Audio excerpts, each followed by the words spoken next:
Hello, and welcome to the Cultivating Confidence podcast. I am your host, Dr. Nicole Grams. I am a life coach who specializes in anxiety, health, and human design. And I also happen to be a functional medicine pharmacist. This podcast is a compilation of conversations that I've had with clients and colleagues. So listen in as we explore the mind, body, and soul's confidence in its many forms. On today's Unscripted episode, I have a special guest with me, Dr. Marina Buksov. She is based in New York, and she is a functional medicine pharmacist, herbalist, and coach. We had a great conversation about what it is like to change beliefs that you have held firm for so long. Enjoy. All right. So today I am here talking with Dr. Marina Buksov, or Dr. Book, right? That's what people call you. AKA, yeah, sometimes. AKA, yeah. All right. So I've been thinking about this for a little bit, and I want to thank you for joining me in this conversation about like the process, or like what it was like to be taught one thing, and then, at least for me, it kind of felt like it was getting flipped on my head of, oh my gosh, I was taught this thing, but it might be the exact opposite. So like, can you relate to that at all with like pharmacy, or like literally whatever other topic comes to mind?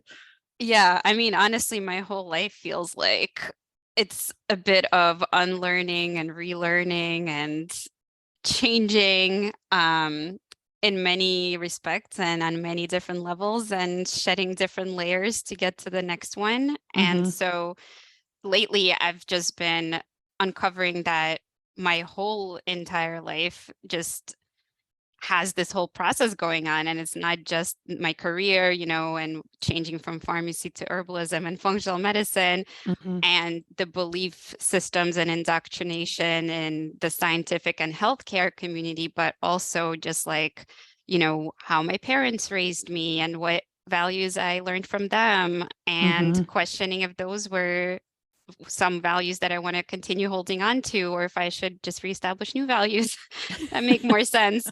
And what society values, and whether that's the way I kind of want to live my life in those parameters, and from what lens, and continuously just going through the scientific process and understanding like, okay, well, this is what I know, or what I think I know. And is that always true? And how does it apply to life now? And does it feel good applying those principles, and what's working? Yeah. Well, and I completely agree. Like, it's not limited to one area of our life. For me, the past probably 5 years at this point have been one great discovery of how I was wrong about one thing or another. Yep. And then like trying to shift my whole perspective on things, and like going through multiple layers of that as well. Cause it's like, okay, well, we want to do this thing. And then, okay, we have to go through this life altering realization in order to get there. Okay, well, what's the next level? Okay, we got to do the whole thing all over again. But yeah, like, I think I was kind of surprised by myself through the process. Like, the first time I know for sure that it happened was when I was learning about functional medicine. And it was like, oh, I have this whole belief system about how people exist. And nobody will do diet and lifestyle. Nobody will do, anything like that. And then all of a sudden, like, oh, this is so simple the way this is being put. It was kind of like I wasn't learning something new. It was just that I was like realizing something that I had known deep down inside. You know what I mean? Yeah. Or And it's like you're learning it in one respect, and you're not realizing like what the backdrop of that learning is. Like, you're only learning it as a one-sided process. And you're focusing, for example, in pharmacy school, on the drug therapy, on, how things biologically and biochemically convert inside your body, and how we can assist certain processes. But we're not learning like, how can food affect that, right? right. even though it certainly can and does and Mhm. always did before drugs. So Right. it's like, on the one hand, we kind of realize that because we're taught about drugs, but we're not taught to explore all of this other stuff. So it's very, much just contained. It's like a contained way Right. of learning. And then you realize, oh, outside of this pharmacy box, there's like all these other things that also influence these receptors that we were Yeah. learning about. Yeah. We get to learn about it in a very controlled like environment of like this is one-sided, like you Yeah, said, of the like this is how it fits together really nicely for our exactly. textbook or for our lecture or whatever. But then like out in the wild, it's like there's so many different factors and we're kind of taught not to believe some things. Like when I was learning about energy work, it was another one of those like, oh, well, this just kind of makes sense, even though there's no scientific proof per se, like for some of it. And there's more proof out there than what you realize sometimes if you really want to dig.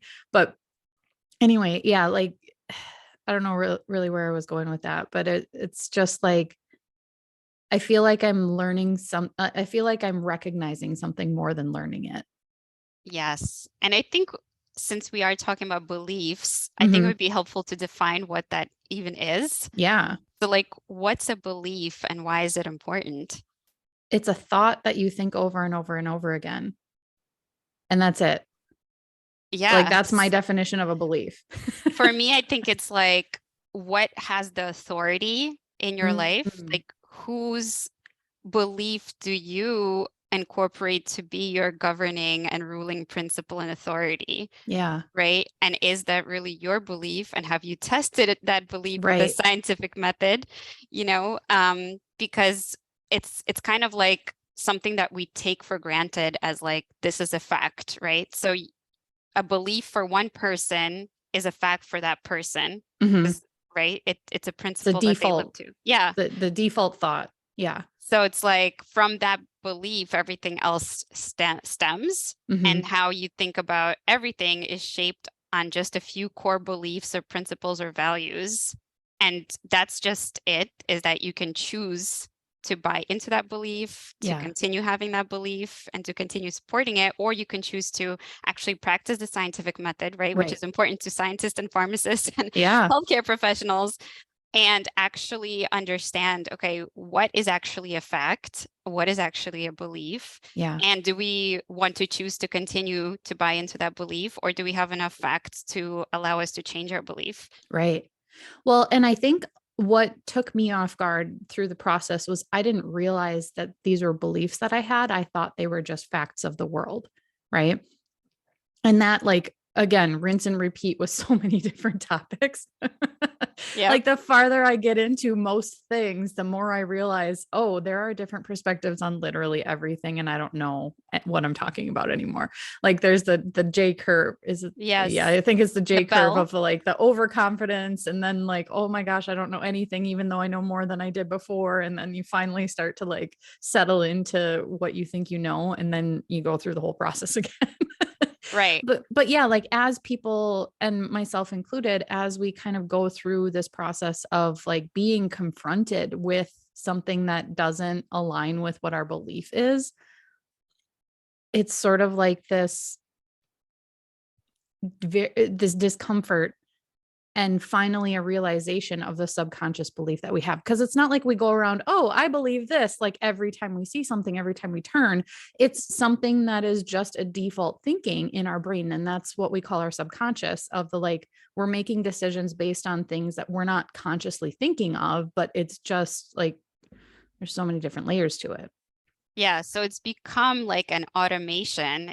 It's running on background and autopilot. We Yeah. don't have to actually have it at the forefront of our brain to consciously recognize, okay, I believe, that I am feeding myself some good nutrition right now or something.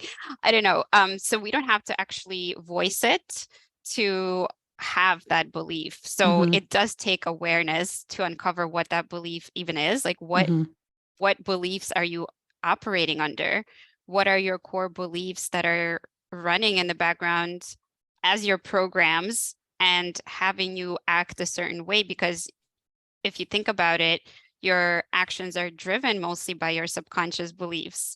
And also the outcomes of your actions somehow are tied back to your beliefs too. So it really does take awareness of like, well, what do we actually subconsciously or unconsciously believe that is running the programs which determine my actions and my life and how my life actually looks. It's all on the basis of a few beliefs that many people just don't even realize are running in the background. Yeah. So how do you find awareness of what your beliefs are? So the first step is, I think, to define, what that is. Like, how do you distinguish and discern fact from belief, right? So I think there's very few facts, and they're based mostly on the laws of physics, right? That have been proven by equations and formulas of the greatest scientific minds, Right. and even those things that were taken as facts, such as the world is flat, right, back in the day, or other ridiculous things that were taken for fact, were sometimes disproven later on. Right. Or even if we do trust in the physics, if we take some of the laws of physics as fact, we also get to quantum physics. We also get to E equals mc squared, right? And we understand that, hey, we actually have a physical law here that does translate mass, like the physical body, into energy of some sort that is beyond the 5 physical senses of us being able to determine that, through physics, literally. So it just becomes a matter of understanding what is infallible, right? And what is something that is a choice, because your belief is something that you choose to have in your programming and you choose to have as a principle and governing thought. Again, maybe that choice was subconscious and now it's just so deeply ingrained that you don't realize that it's a choice. And when you make it over and over again, you strengthen the neuronal pathways and that's your default, like you said. So you constantly just keep going back there. But to become aware of what is running your life and what's in the background, you literally should just slow down. So like whenever you are having any thought or making any decision, you can kind of discern what is driving your decision, what's driving your thought process, and kind of keep asking yourself questions like, what's behind that thought? What's behind that thought? And eventually you'll find, okay, what's the core belief behind that thought? So if you're thinking like, what do I wear today? Maybe you go check the weather. And you kind of ask yourself, well, why would I check the weather? Like, what do I believe? And it's like, well, I believe that the weather forecast is gonna tell me something correct and predict the weather correctly. And it's going to help me determine whether I'm going to be hot, cold, neutral.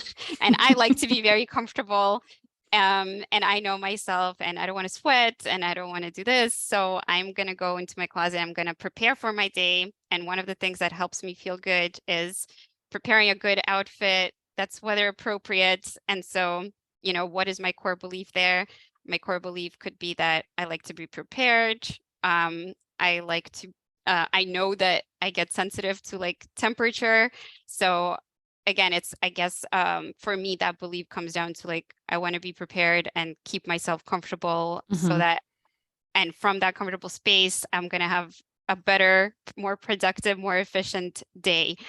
And this is just example that I thought of on the spot, but yeah, I'm just thinking like, what do I do on a daily basis? And on a daily basis, if you can actually consciously right now think about all the things that you do in your day, throughout your day, and kind of ask yourself, why do you make those steps? Like, why do you check the weather? Why do you go on your phone? Why do you go to work? Like, what do you do for work? Why do you brush your teeth? And you kind of understand like what is driving all those behaviors. And most of our behaviors and actions are driven by something that we believe to be. Most of us think that our belief is a fact, but not everything's actually a fact, but it could be based on past experiences that you've had. Yeah, I think it's more like something that becomes predictable for us can very easily become a belief, because brain likes to pick out patterns And when you see a pattern and respond a certain way or feel a certain way, and then this happens, whatever,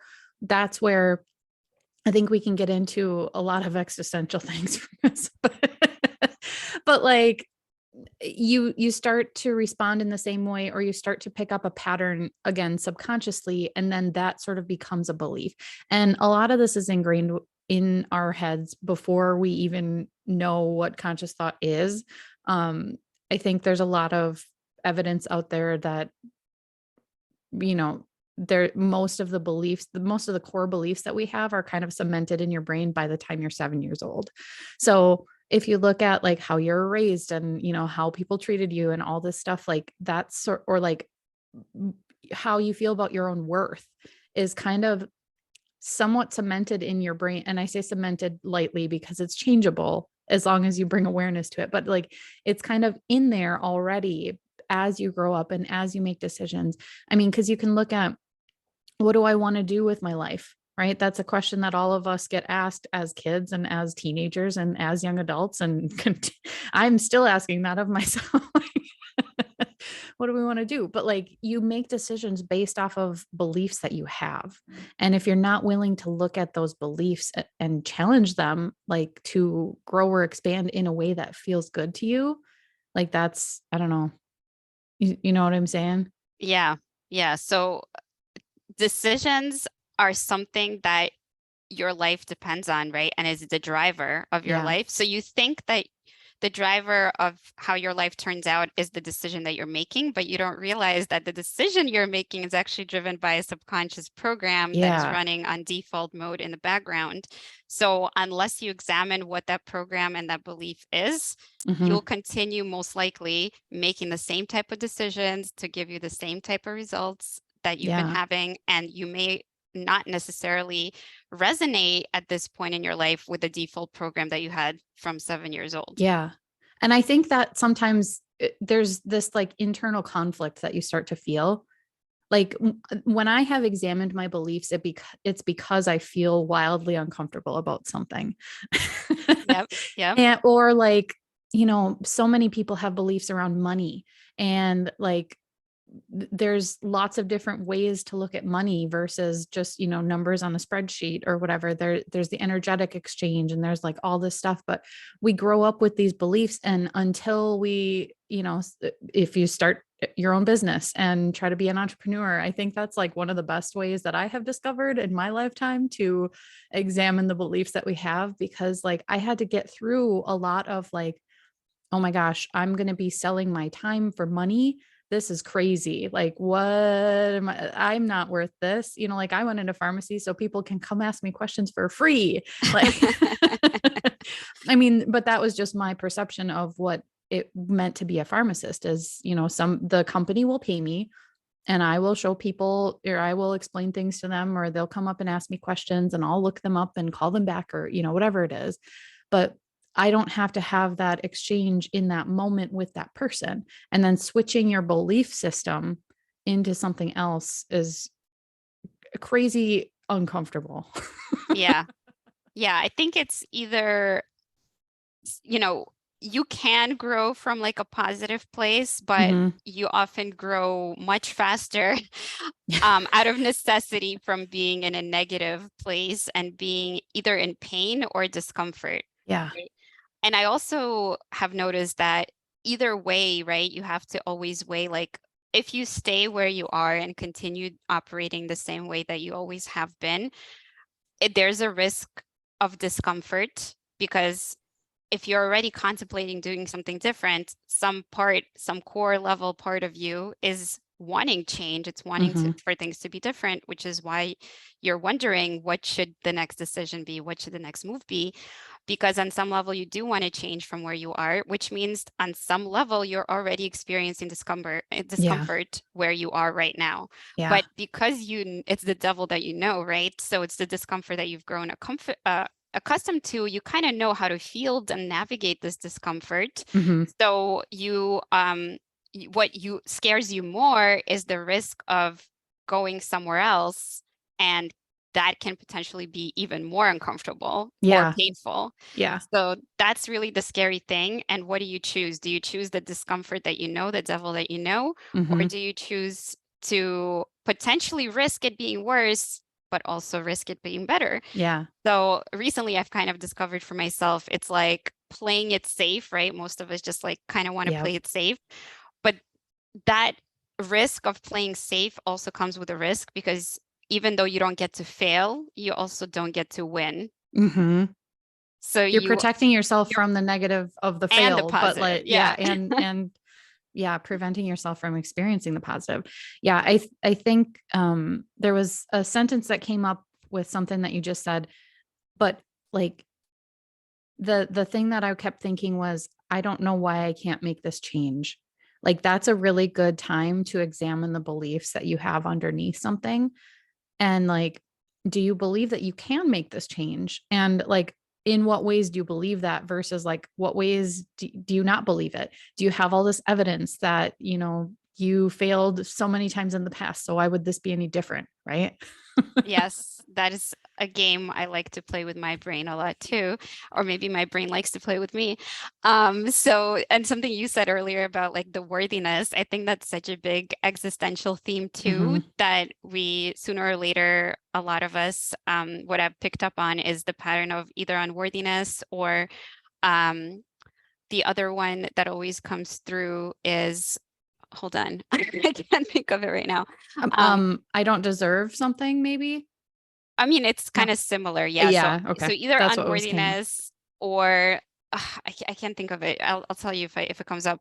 But basically, that could be something that you were conditioned with, Yeah. right? So, and that is also a belief, but your brain is always looking for proof too. Like, oh, okay, where am I unworthy of this? Where am I unworthy of that? Because Hmm. your brain wants to prove you of being right, Yeah. It's constantly looking for evidence that you're right, or that it is right, that rather. it is right. Yeah. So that unworthiness pattern, it's kind of keeping you stuck to that belief, and then the brain offers more and more evidence to tell you, yes, this belief is right because of XYZ. But we usually don't do that inner work of questioning unless, we've done, professional or personal development courses, which asks us to go and have that Hmm. awareness and look inwards. Because again, on some level, we understand that we need help, and we understand that we are kind of in our own way, and we are this you know, it's like this inner battle. It's like Hmm. part of me wants to do this, part of me doesn't want to make a decision. Part of me doesn't like where I am, but another part of me wants to go somewhere else. And so it's basically a conversation that you realize is just you and you, and what is driving that belief that either, you are stuck, or that you can't go anywhere else, or Hmm. you know how do you it comes down to like, how do you live your life? Your life is really a series of decisions, and you could just look at them as a series of, mistakes, or accidents, but you could also look at it from a completely like unbiased way, and Hmm. just try to understand that each choice you made was based on some sort of logic that you implemented, that was either based on a fact or a belief. Right. So anytime that you actually experience more things or learn more things is an opportunity for you to actually examine the belief and maybe change it, because now you're learning new information and having Right. new experiences. Yeah. I think, when you said that, we don't examine it until we are, I think it's more like, at least through my lens, it's, we don't examine it until we're forced to. And yes, that can come in the form of professional development and, self-help. And like, I'm all for those ways of doing it. But I think, again, like the biggest catalyst is when you reach a breaking point of, this is no longer acceptable in my life. I have to change, because so many of us are willing to stay in jobs that we don't love, willing to stay in relationships that don't suit us, willing to, do so many things. And then you have like, you're willing to stay uncomfortable because it's familiar. And then you get to a breaking point where it's like no longer okay. Yes, And then you all crumble down to the ground before you're exactly. willing to like confront something and make a change, right? Yeah, absolutely. And so that's why I say usually, Yeah. if it comes from a place where right now is you're just so uncomfortable and so in pain, like you feel like you've hit rock bottom, it can't get any worse, then that is like kind of giving you the momentum to finally make that change so Mm-hmm. that if you do things differently, you can maybe have a different outcome. Yeah. Whereas if you stay here in this, bottom, and in the rock bottom place, that's when you kind of see your fear for what it is, and you can actually confront it and say, you know what, nothing is worse than this. So I Mm-hmm. can risk now going, even though I'm afraid still. Yeah. And something that you said, so the first theme that I keep noticing about myself and my clients so is unworthiness. And Mm-hmm. then the second one that I see is fear of abandonment, Ooh.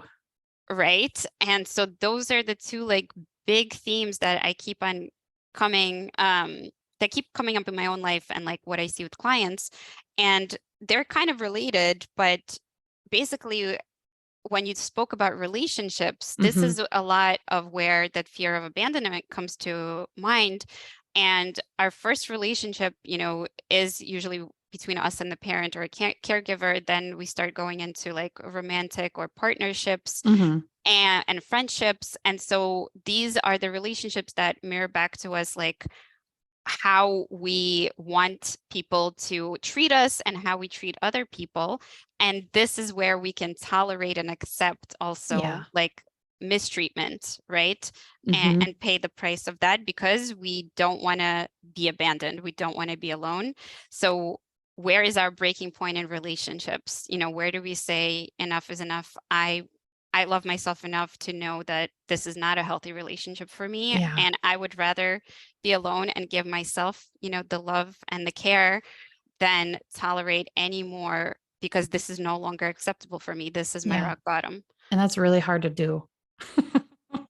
Yeah. It's so hard to do, especially if you haven't looked at the beliefs that are underlying and like challenged them and found a safe space to work through those things, either with like a coach or a therapist or, something, a trusted friend, but hopefully someone unbiased or who has your best interest in Yes. mind, because there's lots of like, ooh, danger zone. But yeah, like if you're in that situation, it's so much harder to make the choice to leave without looking at, okay, why does my brain want to constantly think that this is the right answer? Because like if it didn't think it was the right answer on some level, you wouldn't do it. Like I truly have the stance of we are all doing the best that we possibly can at any given moment, because like we make decisions that even though later they can be challenged and we're like, that was completely stupid, right? Yeah. It's completely wrong. But like you're making a decision based on the information that you have at the time. And we have this hindsight bias of, oh, well, that was so obvious, when I like, well, at the time it wasn't obvious to me, Yeah. right? I just Exactly. hadn't examined something, or I didn't have some bit of information or whatever. And then we beat ourselves up about it. Yeah. And just like pharmacy and career, it's like, Yeah. oh, well, if I would have known all this, would I have still gone to pharmacy school? Right. Like, that's the question too. Like, I can't believe, XYZ isn't taught this way because now Yeah. I have this other retrospect knowledge that I can view things, like you said, in Right. hindsight. But now what I'm learning is like to just give myself the grace, Yeah. right? So Have your own like, back. yeah, understand that actually, like, if I had known that 20 years ago or 10 years ago or whatever, Yeah. yeah, maybe I would have been making different choices. But I knew only what I had known at the time. And I was making the decision. I wasn't like trying to be stupid. Yeah. If I see something as a mistake now, like I understand that I had my own reasons for doing that. And at the time, I was doing the best I could with the tools I had and the Yeah. information I had. And I never like tried to, hurt somebody or hurt myself on purpose. Yeah. Yeah. Absolutely. Oh, I love it. All right. Anything else you want to add about beliefs or changing your beliefs before we wrap up for the day?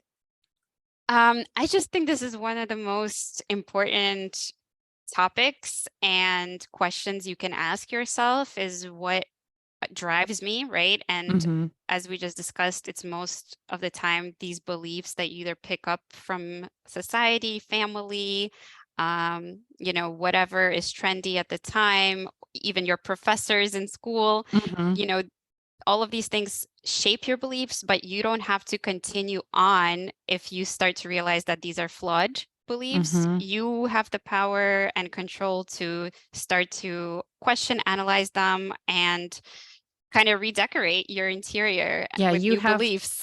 you have permission to change your mind at any point.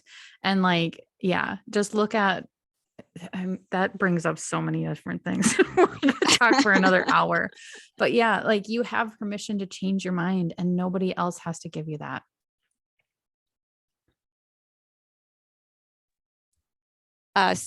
Sorry, my baby came That's in all right. for a second.